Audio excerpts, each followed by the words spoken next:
கேள்வி கேட்டால் பதில் சொல்லலாம். இப்போ பாட்டெல்லாம் வேற பாட ஆரம்பிச்சிட்டிங்க. எங்களுக்கே சில நேரம் சட்டமன்றத்துக்கு வந்திருக்கோமா இல்லை இப்போ சூப்பர் சிங்கர் நிகழ்ச்சிக்கு வந்திருக்கோமா அப்படின்னு சந்தேகப்படுற அளவுக்கு இங்கே பாட்டு நிகழ்ச்சிகள்லாம் நடந்து கொண்டிருக்கிறது. அந்த ஃபைல்ஸை நாங்கள் கேட்டுக்கொள்வது தயவு செய்து அவர் தொடர்ந்து பார்க்க வேண்டும். அதன் மீது அவர் ஆக்ஷன் எடுக்க வேண்டும். கண்டிப்பாக ஆதாரத்துடன் சட்டப்படியான நடவடிக்கை எடுக்கப்படும். எதற்காக பயப்படுறீங்க, எதற்காக காலம் தாழ்த்துறீங்க? இதையே 3 மாசமா சொல்லிட்டு இருக்கிறீங்க. ஜோசியக்காரன் சொன்னாதான் அந்த ஃபைல் திறந்து பார்ப்பீங்களா? நல்ல நேரம் அதை பார்த்துட்டு இருக்கீங்களா? ஜோசியம்னு சொன்னார். ஜோசியம் பார்த்து மஞ்சள் துண்டு போட்டதெல்லாம் ஆல்ரெடி தமிழ்நாடு பார்த்துருச்சு. ஜோசியம் பார்த்து மஞ்சள் துண்டு போட்டதெல்லாம் தமிழ்நாடு ஆல்ரெடி பார்த்துருச்சு. இப்போல்லாம் நாங்கள் சீரியல்லாம் பார்க்குறதில்ல. சட்டசபையில் என்ன நடக்குதுன்றத நான், என் மனைவி, என் பேத்தி முதல் கொண்டு அதை நாங்கள் காலேஜ் முடிச்சுட்டு வந்தால் கூட நாங்கள் இதை பார்த்துன்னு இருக்கிறோம். நீங்கள் ஜோசியக்காரன்னு அப்பாயின்மெண்ட்டு நீக்கியிருக்கீங்க. ஜோசியங்கிற பார்த்தவங்க தப்பான ஜோசியக்காரங்களும் தப்பான வார்த்தை கிடையாது. எதிர்கட்சி தலைவர் அவர்கள், மாண்புமிகு பேரவைத் தலைவர் அவர்களே, ஒரு முக்கியமான விஷயத்தை உங்கள்கிட்ட குறிப்பிட விரும்புகிறேன். ஏற்கனவே என்னுடைய மூத்த சட்டமன்ற உறுப்பினர் இது உங்களுடைய கவனத்துக்கு எடுத்துகிட்டு வந்திருக்கிறாங்க. மீண்டும் நினைவுபடுத்த விரும்புகிறேன். இந்த அவையை நீங்கள் முடிந்த வரைக்கும் மிகச்சிறப்பாக எங்களை எல்லாம் வழிநடத்தி கொண்டு போகிறீர்கள். எங்களுக்கும் கேள்வி கேட்பதற்கான வாய்ப்பையும் கொடுக்குறீர்கள், முடிந்த அளவுக்கு கொடுக்குறீங்க. எங்களை விட அதிகமாக ஆளுங்கட்சி உறுப்பினர்களுக்கும் அமைச்சர்களுக்கும் வாய்ப்பை கொடுத்துக்கிட்டு இருக்கிறீங்க. எண்ணிக்கை அடிப்படையில் அவங்களுக்கு அதிகமாக கொடுக்குறேன். முடிந்தவரை குறை சொல்ல கொடுத்துக்கிட்டு இருக்கீங்க. நான் இங்கே குறிப்பிட விரும்புவதெல்லாம்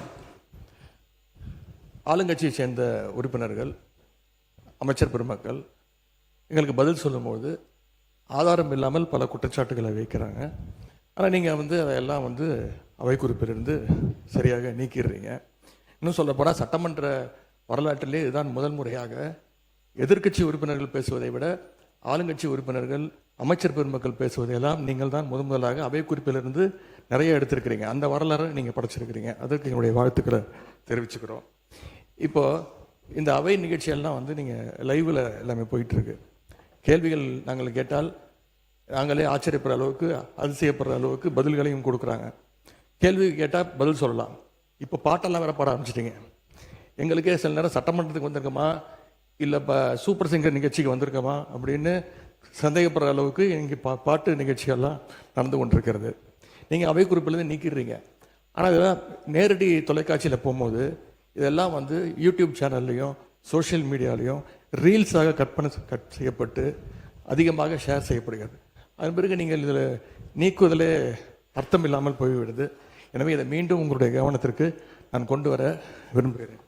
அதே மாதிரி இன்னொரு விஷயம், நேற்று முன்தினம் இந்த பேரவையிலே பேசின நம்முடைய முதலமைச்சர் அவர்கள் தன்னுடைய டேபிளில் 3 ஃபைல்ஸ் இருப்பதாகவும் அந்த ஃபைல்ஸை அவர் திறந்து பார்க்க வச்சிடாதீங்க அப்படிங்கிற தோணியில் எங்களுடைய அரசை குற்றஞ்சாட்டுகின்ற வகையில் குறிப்பிட்டு பேசியிருக்கிறாரு.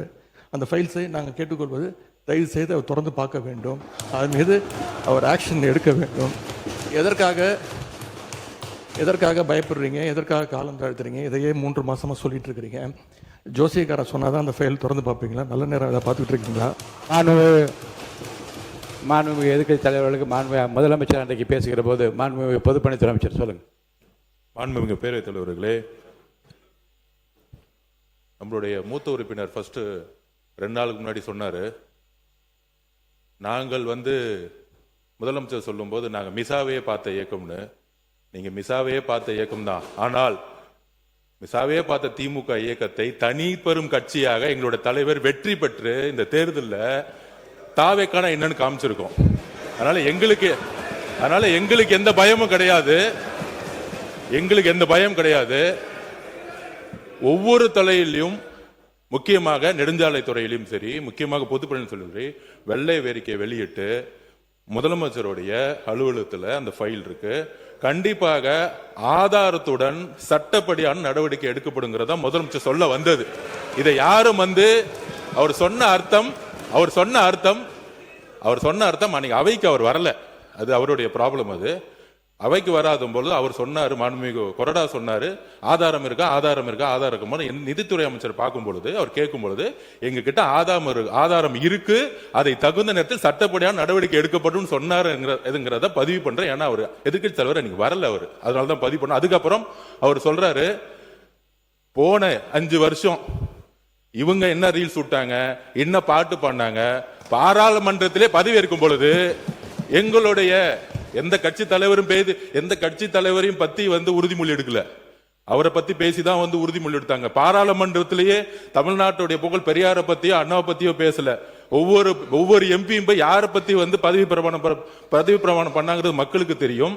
இந்த அவை உறுதியாக சொல்றோம், நீங்க 25 வருஷத்துக்கு மேல ஆட்சியில் இருந்தீங்க, ஏன் தைரியம் இருந்தா லைவ் போடல? நீங்க இது வரைக்கும் உங்ககிட்ட நேர்மையான வெளிப்படை தன்மையான சட்டமன்றத்தை நடத்தக்கூடிய தைரியம் திமுக இது வரைக்கும் இருந்தது இல்லை. முதல் முறையாக தமிழ்நாட்டு வரலாற்றிலேயே தமிழ்நாட்டுடைய மக்களாட்சியை நிலைநாட்டி ஜனநாயகத்தை நிலைநாட்டி நாங்கள் தவறு செய்தால் நீங்கள் சொல்லுங்கள் சொல்லக்கூடிய சபாநாயகியும் ஒரு ஆட்சியும் எங்களுடைய முதலமைச்சர் மக்களுடைய ஜனநாயகத்தை காப்பாற்றுவதற்காக லைவ மக்கள் முன்னாடி தெரியுமா விட்டுருக்கார். அதை நாங்கள் பதிவு பண்றோம். ஏன் நீங்க ஏன் லைவ் இல்ல? நீங்க ஏன் லைவ் இல்ல? 2021 உங்களுடைய தேர்தல் அறிக்கை என்ன இருந்துச்சு?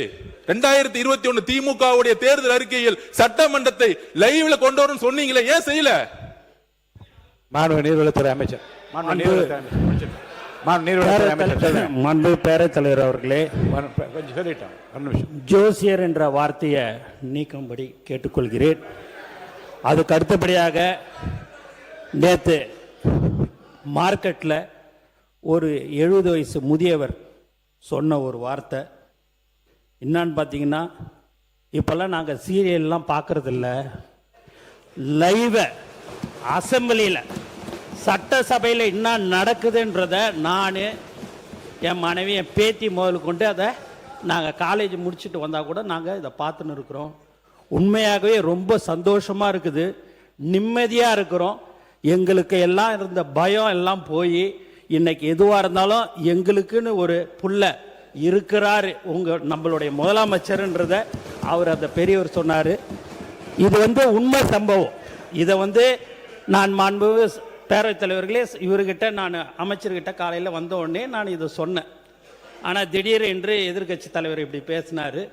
லைவை உண்மையாகவே தமிழ்நாடுல முதல்ல தைரியமாக எங்கள் தலைவர் தான் லைவ் அனுமதித்திருக்கிறார் என்பது இந்த நேரத்தில் தெரிவிச்சு.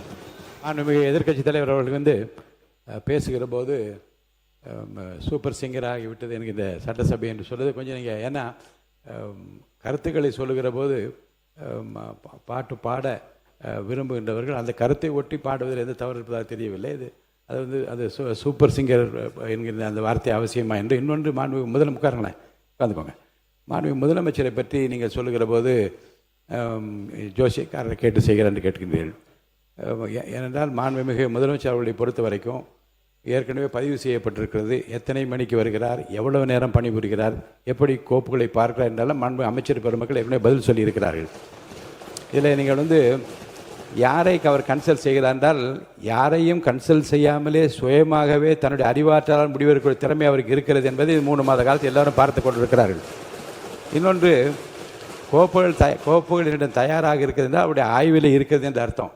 எந்த நேரத்தில் எந்த நடவடிக்கை எடுக்க வேண்டும் என்பதை பற்றி மாண்புமிகு முதலமைச்சர் இன் consultation with honourable ministers of the department அந்தந்த துறை சார்ந்த அமைச்சரோடு கலந்து ஆலோசித்து முன்னாலே வைக்கிற கோப்புகளை முழுவதுமாக நான் ஆராய்ந்து கொண்டு இருக்கிறேன் என்று தான் சொன்னாரே தவிர அதை எடுக்க வேண்டும் என்று நீங்கள் ஒரு சேலஞ்சாக எடுத்து அதை ஒரு சவாலாக அதை உட்காருங்க பதில் சொல்ல வேணாம். மாண்பு உறுப்பினர் ஆஸ்டின் உட்காருங்க. அதை ஒரு சேலஞ்சாக நீங்கள் ஒரு சவால் விடுப்பது போல் அதை எடுத்துக்கொள்ளக்கூடாது என்று நான் உங்களை கேட்டுக்கொள்ள. மாண்பு எதிர்க்கட்சி தலைவர் பேசலாம். பேரவைத் தலைவர்கள், மாண்புமிகு சட்டத்துறை அமைச்சர் சொல்லுங்க. மாண்புமிகு பேரவைத் தலைவர் அவர்களே, மாண்புமிகு பேரவைத் தலைவர் அவர்களே, ஜோசியம்னு சொன்னாரு. ஜோசியம் பார்த்து மஞ்சள் துண்டு போட்டதெல்லாம் ஆல்ரெடி தமிழ்நாடு பார்த்துருச்சு. ஜோசியம் பார்த்து மஞ்சள் துண்டு போட்டதெல்லாம் தமிழ்நாடு ஆல்ரெடி பார்த்துருச்சு.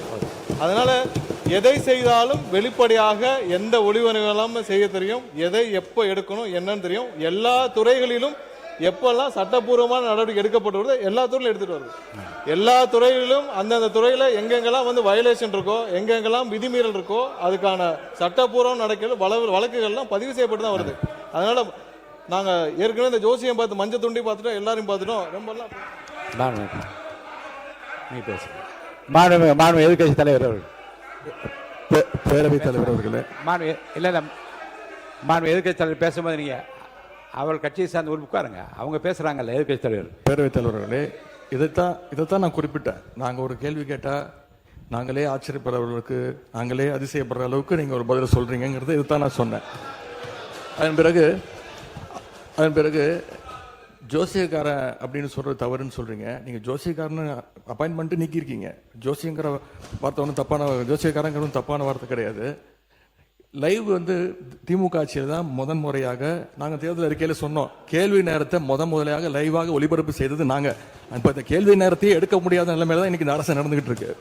இன்னொன்று, இந்த நீங்கள் லைவ் உட்காருங்க.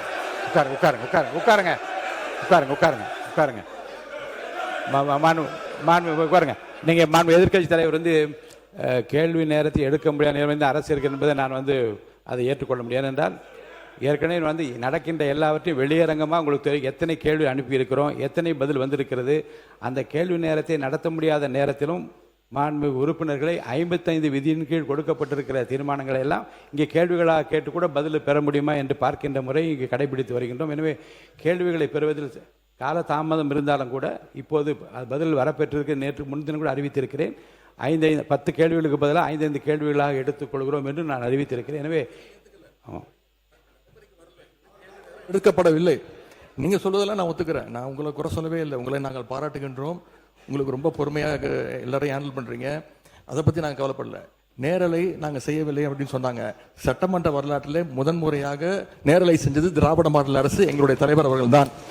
கேள்வி நேரம் ஒவ்வொரு நாளும் 1.5 மணி நேரம் 10 கேள்விகள் எடுக்கப்பட்டு அனைத்து எதிர்க்கட்சி தலைவர் அப்போ இருந்த அண்ணா திராவிட முன்னேற்ற கழக உறுப்பினர் அத்தனை பேருக்கும் வாய்ப்பு கொடுத்தது எங்களுடைய தலைவர். அது லைவ் செய்யப்பட்டது. இப்போ நீங்க எல்லா நிகழ்ச்சியும் லைவ் பண்றீங்க. இந்த பிரச்சனையை தான் உங்ககிட்ட சொல்றேன். லைவ் பண்றதுனால என்னென்ன பிரச்சனைகள் வருது என்பதை உங்களோட கவனத்துக்கு கொண்டு வரேன். நீங்க அவை குறிப்பிலிருந்து நீக்கிறேன் நீங்க நீக்கிட்டே இருக்கீங்க. ஆனா எல்லாமே அங்க வந்து ரீல்ஸாக மாற்றப்பட்டு அங்க போய் கொண்டிருக்கிறது. ஏற்கனவே மாண்பு எதிர்க்கட்சி தலைவர்கள் இது குறித்து வெளியிலே இருக்கக்கூடிய நீங்கள் என்ன உங்கள் தலைவை கட்டுப்படுறீங்களா? நீங்கள் பிடிக்கிறீங்க? நீங்கள் எதுக்கு பேசுறீங்க? நீங்கள் ஏன் பேசுறீங்க? நீங்கள் மாண்பு எதிர்க்கட்சி தலைவர் சொன்ன கருத்துக்கு ஏற்கனவே திராவிட முன்னேற்ற கழகத்தின் சார்பில் ஒரு மீடியா வந்து இங்கே நீக்கப்பட்டதை வைத்து அவர் வந்து சித்திரம் வெளியிட்டு கொண்டிருக்கின்றார்கள். அதை பற்றி உரிமை குழுக்கு அனுப்ப வேண்டும் என்று ஒரு கடிதம் கூட நீங்கள் கொடுத்திருக்கின்றீர்கள். அப்படி நீக்கப்பட்ட பிரச்சனை குறித்து எந்தெந்த மீடியாவில் வந்திருக்கிறதோ நீங்கள் கவனத்துக்கு கொண்டு வாருங்கள். அவர் மீது உரிமை குழு நிச்சயமாக அனுப்பி நடக்க வேண்டும் இந்த அவையின் சார்பாக நான் தெரிவித்துக் கொள்கிறேன். அதன் பிறகு இந்த முதலமைச்சர் சொன்னது அந்த 3 ஃபைல்கள் இருக்கு. நான் எதுவும் சேலஞ்ச் எல்லாம் பண்ணல. நான் ஓப்பன் சேலஞ்சே பண்றேன். முதலமைச்சர் அவர்கள் தொடர்ந்து பார்க்கட்டும். யார் மீது நடவடிக்கை எடுக்க உண்மையாக குற்றச்சாட்டு ஆதாரத்தோடு இருந்தால் அவர் நடவடிக்கை எடுக்கட்டும். எனவே சினிமாவில் பஞ்ச் டைலாக் பேசுறதெல்லாம் சட்டமன்றத்தில் பேசல. நீங்க அப்படி பஞ்ச் டைலாக் இல்ல நீங்க இதுங்க நான் என்ன சொல்றேன், இது நீங்க பேரவைத் தலைவர் இல்ல மாண்பு பாருங்க கருத்து இல்ல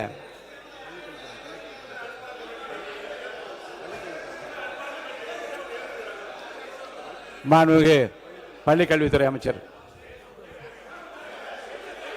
மாண்புமிகு பேரவைத் தலைவர் அவர்களே, முதல்ல உட்காருங்க.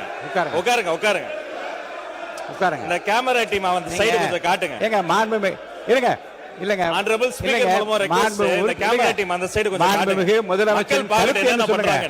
அத நீங்க சினிமா நடிப்பது போல பஞ்ச் டயலாக்னா எப்படி எழுந்திருக்காம இருப்பாங்க? அப்புறம் தயவுசெய்து சொல்றேன், நீங்க சொல்லுகிற போது முதலமைச்சர் கருத்துன்னு சொல்லுங்க.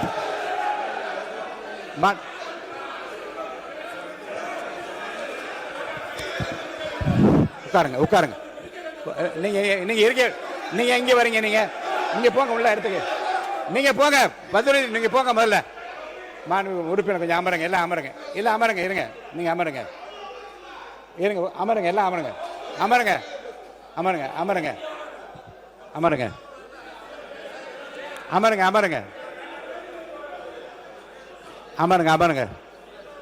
மாண்பு உறுப்பினர் கொஞ்சம் அமைதியா இருங்க. வாய்ப்பு தரேன். உட்காருங்க. மாண்புமிகு உட்காருங்க. எல்லாம் உட்காருங்க. நான் அவங்கள தான் பேச அனுமதிக்க போறேன். உட்காருங்கன்னு சொல்றேன். உட்காருங்க. முடிங்க. நீங்க பேசி முடிக்கட்டும். நீங்க பதில் சொல்லலாம். உங்களுக்கு அனுமதிக்கிறேன். உட்காருங்க. பேரவைத் தலைவர் வாயிலாக நான் கேட்டுக்கொள்வது, தயவு செய்து இந்த ஃபைல்ஸ் எல்லாம் சீக்கிரம் பிரிச்சு பாருங்க. ஏதாவது குற்றச்சாட்டு இருந்தா அதில் ஆதாரம் இருந்தா யாராக இருந்தாலும் அவர் மீது நடவடிக்கை எடுங்க. இந்த உருட்டல் மிரட்டலுக்கெல்லாம் திராவிட முன்னேற்ற கழக உறுப்பினர்கள் இல்ல, நாங்கள் நீங்க பயப்படுவதற்கான எங்களுக்கு தேவை கிடையாது. மாண்புமிகு உறுப்பினர்கள் இந்த சினிமா போல பஞ்ச் டயலாக் என்பதெல்லாம் அவைக்குழு நீக்கப்படுகிறது. கருத்துக்கு பள்ளிக்கூடத்து அமைச்சர் பதில் சொல்லலாம். இப்போ மாண்புமிகு பேரவைத் தலைவர் அவர்களே, தமிழ்நாடு சட்டமன்றத்தில் நடக்கக்கூடியதெல்லாம் மக்களுக்கு தெரியணும். என்னென்ன யார் யாரு தொகுதி சார்ந்த பிரச்சனைகள் கேட்கறாங்க, அதுக்கு பதில் சொல்லணும். நேரலை தரும். நான் உங்க மூலமா ஒரு கோரிக்கை வைக்கிறேன். நீங்க பேசுங்க. உங்க மூலமா ஒரு கோரிக்கை வைக்கிறேன். முதல் கோரிக்கை என்னன்னா, நம்மளுடைய கேமரா டீம் இந்த எதிர்க்கட்சி வரிசை தொடர்ச்சியா அப்படி கமெண்ட் அடிக்கிறது, உரிமையில பேசுறது, லாஸ்ட் பெஞ்ச்ல இருந்தா டாக்டர் குடுகுடுன்னு ஏஞ்சி இங்க நடுவில் ஓடி வர்றது, இதையும் சேர்த்து ஸ்பிளிட் ஸ்கிரீன்ல காட்டுங்க. இரண்டாவது, மதிப்பிற்குரிய எதிர்க்கட்சி தலைவர் அவர்கள் பேசுகிற போது லைவ் பத்தி சொன்னார். உண்மைதான், அவங்க நேரலையை கடந்த ஆட்சியில மதிப்பிற்குரிய முன்னாள் முதல்வர் அண்ணா மு க ஸ்டாலின் ஆட்சியில அதை தொடர்ந்தாங்க. ஆனா ஒரு நேரலை என்பது வெறும் ஆளுங்கட்சிக்கு சாதகமா இல்லாம முதல் முறை ஆட்சி நேரலை மட்டுமல்ல, முழுமையான நேரலை என்பது வெற்றி தலைவருடைய ஆட்சியில தான் தொடர்ந்து கொடுத்துக்கிட்டு இருக்கோம். மதிப்பிற்குரிய பேரவைத் தலைவர் அவர்கள் நெற்றிக்கண் திறப்பினும் குற்றம் குற்றமேனு நடுநிலையோடு ஒரு கட்சி இரு கட்சி இல்லாமல் அனைத்து கட்சி உறுப்பினர்களினுடைய குரலும், இந்த குரலற்றவர்களின் குரலாக இருக்கக்கூடிய அனைத்து கட்சிகளினுடைய குரலும் பதிவாக வேண்டும் என்பதற்காக தான் சிறப்பாக செயல்பட்டு இருக்கீங்க. அதுல ஏதோ ஆளுங்கட்சி பேசுவதை மட்டும் நீங்க அதிகமாக அவை குறிப்பிலிருந்து நீக்கிறது போல ஒரு தோற்ற மயக்கத்தை நம்ம உருவாக்கிட கூடாது. யாரு எந்த கட்சியை சார்ந்தவர்கள் மரபு மீறி எந்த வார்த்தை சொன்னாலும் நீக்கக்கூடிய நடுநிலையான சபாநாயகர் இந்த மாமன்றத்துக்கு கிடைத்திருக்கிறது என்பதை நான் சுட்டிக்காட்டுகிறேன். இன்னொரு விஷயத்தை நினைவு கூற விரும்புறேன். மதிப்பிற்குரிய பேரவைத் தலைவர் சேம்பர்ல ஒரு முறை ஒரு முக்கியமான கேள்வி வந்தது. நாங்க அதை கேட்டு அதிர்ச்சி அடைஞ்சோம். என்னன்னா, கடந்த 2 ஆண்டு காலமாக இந்த நேரலைய அரசுக்கு சொந்தமான ஆல் இந்தியா ரேடியோலயே கொடுக்காம நிறுத்தி வைத்ததாகவும், நீங்க கொடுப்பீங்களான்னு மதிப்பிற்குரிய பேரவைத் தலைவர் கிட்ட நான் இருக்கும்போது கேட்டாங்க. இதை குறித்து கலந்து ஆலோசித்து தொலைக்காட்சி மட்டும் கிடையாது, வானொலியிலையும் நேரலை போட்டு குக்கிராமத்தில் இருக்கவங்கள கேட்கட்டும் முடிவெடுத்த சபாநாயகர் நீங்க. இந்த நேரத்தில் அதற்காக உங்களுக்கு நான் நன்றியும் சொல்லிக்கிறேன். அதன் பிறகு எங்களுடைய மாண்புமிகு தமிழ்நாடு முதலமைச்சர் எப்போதும் எதுவாக இருந்தாலும் ஒரு சின்ன செய்தி, அது ஒரு விஷயம் வந்தா கூட பள்ளிக்கல்வித்துறை சார்பாக உடனே தொலைபேசியில் அழைத்து அது குறித்து கடுமையான நடவடிக்கை எடுக்க சொல்லுவார். இந்த மாமன்றத்தில் ஆல்ரெடி அந்த ஃபைல்ஸ் இருக்கிறதே ஒரு சுட்டி காமிச்சார். அந்த இஷ்யூவே நான் தான் ஏஞ்சி சொன்ன, அவர் ஆதாரத்தை எடுத்துட போறாரு அப்படின்ட்டு. இந்த நேரத்தில் அவர் சாதாரணமா இருந்தாலே அதெல்லாம் பண்ணாத போறாரு. மாண்புமிகு எதிர்க்கட்சி தலைவர் அவர்கள் காட்டுன்றாரு. அவருடைய கோரிக்கையை கட்டாயமாக முதல்வர் நிறைவேற்றுவார் என்பதையும் கூறிக்கொள்கிறேன். 2 வார்த்தை மட்டும் கோரிக்கை. அவர் எல்லாத்தையும் ஆக்கப்பூர்வமா விமர்சிக்கலாம். அதுல ஒரு தனியார் நிகழ்ச்சி பேரை சொன்னாரு. அது பாட்டு பாடுவது இந்த மரபுக்கு புதுசு கிடையாது. விதவிதமாய் வித்தியாசமாய் பயங்கரமா பாட்டு பாடினவங்க தான் அந்த பக்கம் ஃபுல்லா உட்கார்ந்து இருக்கிறாங்க. அதெல்லாம் அந்த தனியார் நிகழ்ச்சியினுடைய பேரையும் நம்ம நீக்கிடலாம். இவரை தான் நியமிக்கணும், இவரை நியமிக்க கூடாது. இந்த தொழில் உயர்ந்தது, இந்த தொழில் தாழ்ந்ததுலாம் கிடையாது. இது இன்க்ளூசிவ் கவர்மெண்ட், அனைவருக்கும் அதிகாரம், அனைவருக்குமான ஒரு விஷயம் தான் நேர்மையான முறையில் பை மெரிட்ல போயிட்டே இருக்குது. அதனால ஒரு குறிப்பிட்ட ஒரு விஷயத்தை மட்டும் சுட்டி காட்டுகிற பொழுது அது ஏற்புடையதல்ல. அது மட்டும் கிடையாது, இந்த சினிமாவில் வரக்கூடிய அந்த பஞ்ச்டேல் அதை கூட நீங்க அவை குறிப்பில் நீக்கிட்டீங்க. அதை போன்ற விஷயங்களை தவிர்த்து கொண்டு ஆக்கப்பூர்வமான கருத்துக்களை, அறிவுபூர்வமான சிந்தனைகளை அதை முன்வைத்து பேசினால் இந்த மாமன்றம் சிறப்பாக செயல்படும். உங்களுக்கு எங்களுடைய அத்தனை பேரின் சார்பில் ஒரு வாழ்த்துக்களையும் தெரிவித்துக் கொள்கிறேன். மிக சிறந்த சபாநாயகர் தமிழ்நாடு அரசியல் வரலாற்றில் இந்த மாமன்றத்தில் கிடைத்திருக்கிறது என்பதை பதிவு செய்கிறேன். மாண்புமிகு எதிர்க்கட்சி தலைவர். பேரவைத் தலைவர், நான் உங்க சார்பா பேசிட்டு இருக்கேன். இப்ப நீங்க நீக்கிட்டீங்க, ஆனா இப்ப இதெல்லாம் லைவ்ல போயிடுச்சு. இப்ப அதுக்கு என்ன பண்ண போறீங்க? அது என்ன நடவடிக்கை எடுக்க போறீங்க? அதாவது லைவ் கொடுப்பதை நாங்க எதிர்க்கவில்லை, நாங்கள் பாராட்டுகிறோம். லைவ் நீங்க கொடுத்திருக்கீங்க, நல்ல முயற்சி, நாங்க பாராட்டுறோம். ஆனா அதுல இருக்கக்கூடிய பிரச்சனைகளை இங்க நான் சொல்றேன். நீங்க அவை குறிப்பில் நீக்கிறீங்கன்னு சொல்றீங்க. நீங்க எவ்வளவு நீக்கினாலும் அந்த சோசியல் மீடியால ட்ரெண்ட் ஆகிட்டு இருக்கு, வைரலா போயிட்டு இருக்கு.